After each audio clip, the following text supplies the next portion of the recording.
Hello, my dear family and friends. Today is June 20th, the day after my dear son's birthday, and I'm sitting in my garden enjoying a spell of humid but dry weather, meaning that we haven't had any rain. Yesterday we got 5 inches of rain, and the water pressure going into the soil really made everything just shoot right up. So there are my carrots, still to be thinned, although last year I didn't thin them enough carrots. So there's my spinach that is starting to seed, which is unusual because this is supposed to go pretty much into the main summer, and we haven't had any real heat, so the only reason spinach would bolt, which means going to seed, is if the weather gets hot. So I don't understand that. Maybe it has something to do with the sun. We haven't had any sun in a while either, but anyway, there are all my beets, and I'm going to start harvesting beet greens.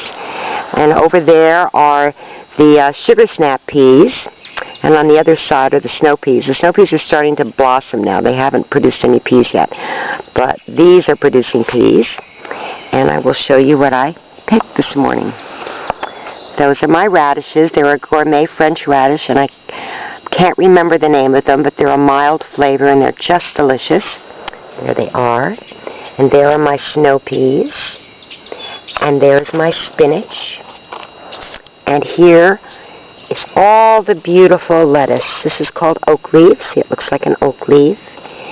And all different types of beautiful, beautiful, beautiful lettuce. Beautiful little curly lettuce. Lovely colors. And here is my Swiss chard. You see where I grow it for all the beautiful colors. See the orange stem and the red stem and another orange stem again. And I think there's a yellow stem. The yellow stem, there's a white stem. So this is, I could pick probably 5 more baskets just like this without a problem. But I'm going to go visit a friend today and bring her this bounty from my garden. And the weather is so humid that nothing's wilting, of course. Usually after you pick something you want to get it into the refrigerator pretty soon, but not today. And these are my broccoli, and see the broccoli head right there? It's coming.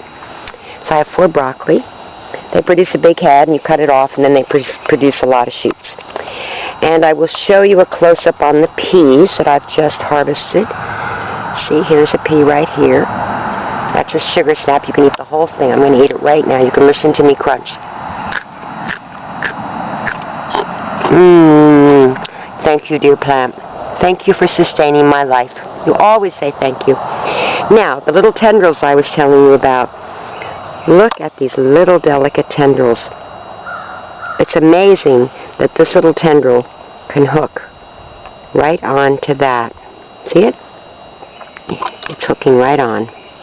So I have to come out here and gently direct them because I didn't plant them close enough. But it's amazing. They just hook right on and hold this really heavy plant. Well, that one didn't. I'll have to wait. So anyway, more peas. See them all hanging? See, this is a flower, a pea flower, and when it gets pollinated, it then sends a message that it has to produce seed. And this is the evidence of the seed. So this is a pod that has seed in it. And that's what will prolong the life of this plant. Oh, I see some down there I should be picking, but anyway. Meaning prolong for another season. You harvest the seed, save it. Just swallowed a pod, excuse me. And this is my beautiful Swiss chard. See how gorgeous that is? Just gorgeous. You steam that. Or you can probably stir fry it. And here are all the beautiful lettuces. Oak leaf, my favorite. I love the oak leaf, and all different types of lettuces has to be cut. Needs space. But that's how you plant it. And more Swiss chard here. These got to be about 2 feet high. There's a sunflower that's growing happily. This is arugula. Damon, you would love this. This has a real bite to it. Kind of a smoky flavor. I guess I would describe it like that. And here are all my beans, which I've been thinning. and planted over here the other night before it rained. There's my basil, and I have scarlet runner beans coming up. I don't know if you can see them. They're coming up, and they will cover this whole area, just vine up and have beautiful red flowers, which will produce seed pods. And here's another type of sunflower, I think. And all my tomatoes, which are looking really good after the rain. Probably in late August, this whole area will just be totally, you won't even be able to get in here. There'll be so many tomato plants. That's why I put these here, to try to guide them and tie them up. Got to put in some more of those. And oregano, which I'm going to make a tincture of, and I haven't done it yet. And my dill, which I love, one of my favorite herbs. And scented geranium and pennyroyal to keep away fleas. I'm going to make a tincture out of that for my cats and dogs. And here's the bee balm, which will have a beautiful red flower. So here it is. And over there are the zucchini plants that are being eaten by little zucchini bugs. So this is my garden, and I've got to get on with my day. But it's a very happy garden. Oh, right here are my potato. See? This is a potato plant right here.